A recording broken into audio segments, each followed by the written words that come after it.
Hello everyone and welcome to a really awesome game that comes as a suggestion from a subscriber. It is from the last year's World Blitz Chess Championship, and these games happen really fast. I don't mean just one game, I mean all of the games, as the World Blitz Championship happens over the course of 2 days.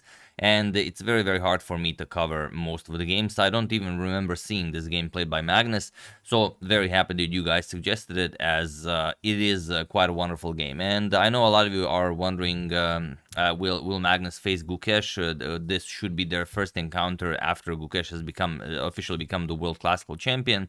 So far, both of them have confirmed, but until we actually see them there, it is impossible to know for sure. So let's check it out. It's quite a beautiful game. It's a Blitz game, so I'm not going to show you that many lines. I will, however, show two very nice ones, as it's a Sicilian. You can get this position or a similar position where the tactics found in this game can be applied. So I think it's definitely worthy to show them. So let's check it out. Magnus faces Alexey Sarana.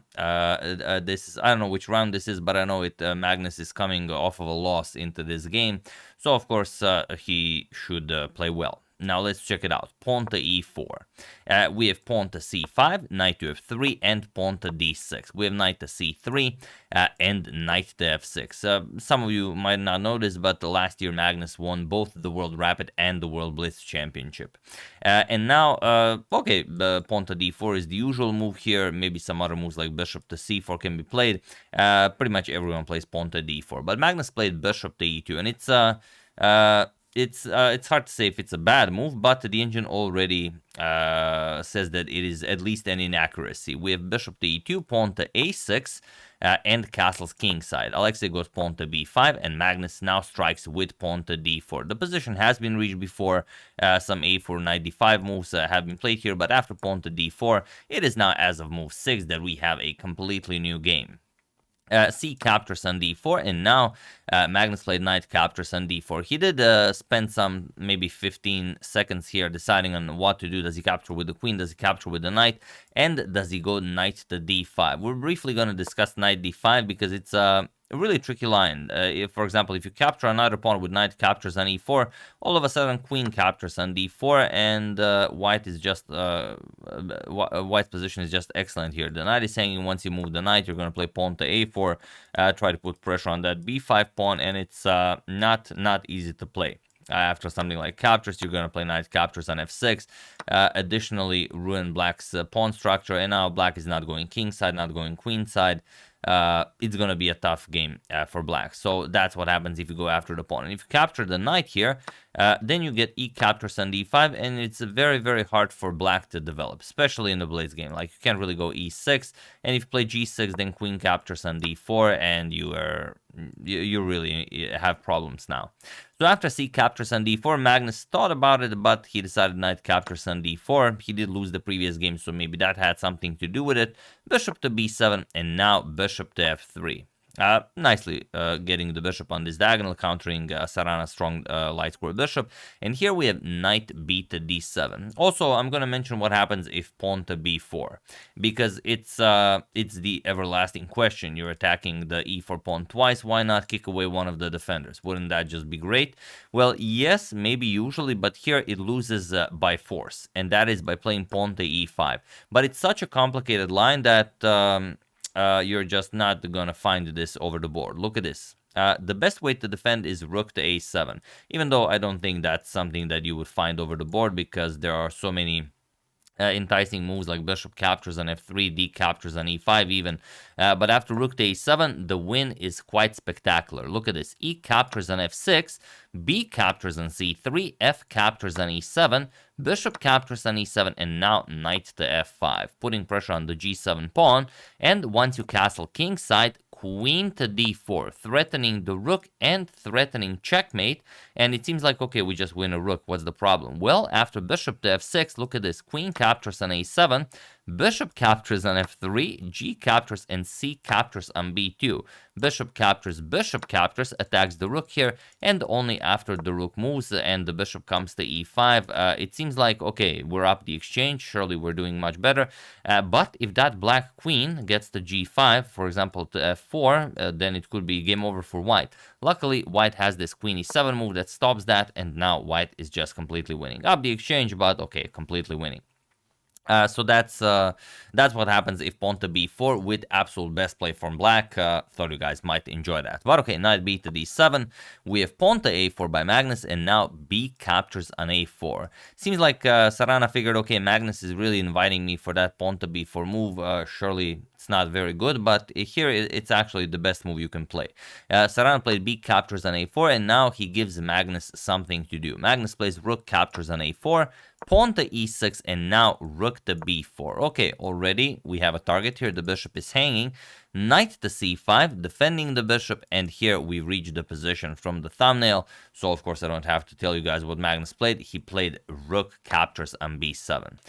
What's the point? The point is that the b7 square can be easily attacked by the bishop from f3. Knight captures on b7, and now pawn to e5. And look at this, d captures on e5. It seems like you can play knight d5 because e5 is another classic breakthrough in the center against the Sicilian. But if you play knight to d5 here, then you play bishop captures, and after e captures, pawn to e6, and black just resigns. This is just overwhelming. If bishop e7, you can go just e captures on f7, and after king captures, queen to h5 with check, and after g6, queen captures on d5, and after king to e8 or whatever, doesn't really matter what you do. You don't even go for the knight. You play knight to c6, attack the queen, the bishop, rook e1 is coming, and that's gonna be game over. So after e5, d captures on e5, and now Magnus plays bishop captures on, I'm just kidding, of course he doesn't. He plays bishop to c6 with check.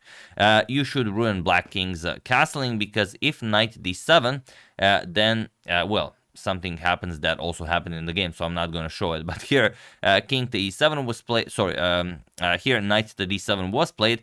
I thought actually king e7. No, king e7 doesn't work. If you go king to e7, then just bishop captures on b7, and the game continues with black having a really, really bad king. But here, knight to d7 actually was played, and now Magnus goes for knight captures on e6.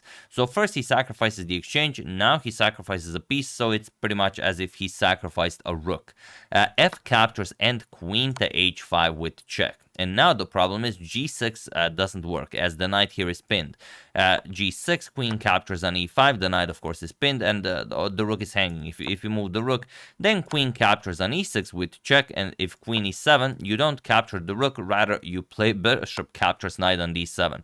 The queen cannot capture, the king cannot capture, you move the king, now you even go for the queen side. Queen b6 check, king captures, queen captures, and now after king to e8, you even capture the rook, and okay, now you resign, you're down a full piece.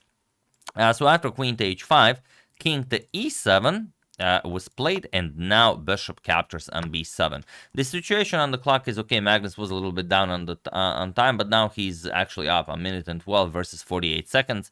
We have rook to b8 attacking the bishop, and now look at this, rook to d1 in the style of the old masters. Rook to d1, as you know, is always winning in an attacking position. Here it's not something far into the future. It's the threat is actually just bishop g5, and then the knight will be unable to move, and that's going to be game. So you cannot capture the bishop. Here we have queen to c7, and the bishop captures on a6. We have knight to f6 attacking Magnus's queen.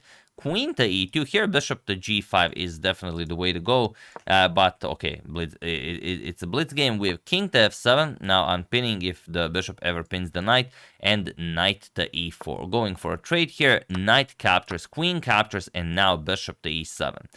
We have bishop back to d3. Now if the rook moves into the game, then you can capture on h7. So rook to b4 attacking the queen, and queen f3 check. We have bishop to f6 and pawn to c3. Chasing away the rook, and also the c2 will no longer be a target. We have rook to a4, and now bishop to c2. Magnus further harasses the rook on a4, rook to a1, and now pawn to g3, creating a breathing room for the king here, and then Magnus will try to go after the black king a little bit. However, it's not as easy as it was a couple of moves ago. Rook to d8, offering a rook trade, and rook to e1. Magnus keeps the rooks in the game. We have pawn to h6 and king to g2. We have queen to d7 and now pawn to h4. You don't have to worry about a queen trade offer because the bishop can always block. And Magnus is down the exchange, but he does have a fairly strong bishop pair. We have king to e7, unpinning, and now bishop to e4. By unpinning with king to e7, yes, you are no longer on the f-file, but you are now on a dark square. And that's pretty dangerous, because if the bishop ever moves with check, then the rook on a1 will hang. So okay, queen to b5, and now pawn to g4. Magnus looking to play pawn to g5, maybe he's looking into something else, because his h4 pawn is undefended. And he might be planning something like pawn to g5, and there really doesn't seem to be a reason not to capture on h4, which Alexey does. And now, as we've said, the king is on a dark square. If you have a discovery, win that rook on a1. But it's still not a problem. Bishop g5 check, h captures on g5, and now rook captures on a1. So now, if you look at the material, no one is now down the exchange, and no one is down a piece, and the material is actually completely equal. Aside, okay, Magnus has a nice pawn structure. Alexey has doubled pawns on both E and G files, but okay, bishops are of opposite color. It doesn't seem like anyone is winning this game. But here it comes, rook to d2. Actually, some better moves were maybe queen captures on b2 or queen to b6. But after rook to d2, as it is a blunder, Magnus is completely winning. I'm sure you guys see why. Feel free to pause the video and finish the game while I give you a couple of seconds.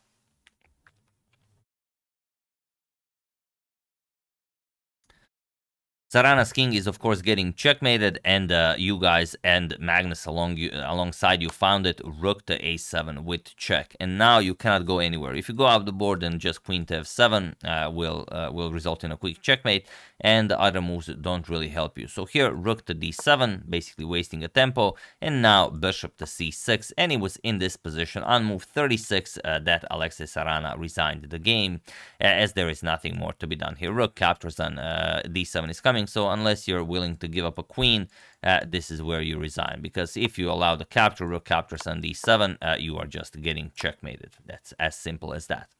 So a really cool game, really cool Sicilian. Magnus getting out of the opening preparation with this early bishop to e2, and that's one of the pluses when you're the top player in the world. Doesn't matter what you play.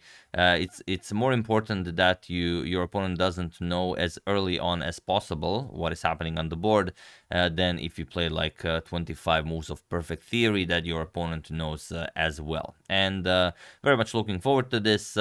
Like I said, you guys should suggest as much as possible, because some of you might have also suggested this game last year. I just didn't see it, so very happy that I was able to find it now. But yeah, very nicely done. And as you guys, I'm very, very much looking forward to seeing Magnus facing Gukesh at least twice before the end of the year. So yeah, that's the game. Hope you guys enjoyed it. I would like to thank Zen Semiconductor Search, Paul Hinamund, John Malpass, Henry Alme, and Eric Anderson for your contribution to my channel. Thank you a lot. I really appreciate it. As usual, you can check 2 of my previous videos here. Thank you for watching, and I will see you soon. Continuing to check up on your wonderful suggestions, much like this one, and whatever else happens in the chess world. Thank you all. I will see you soon, and have an excellent rest of your day.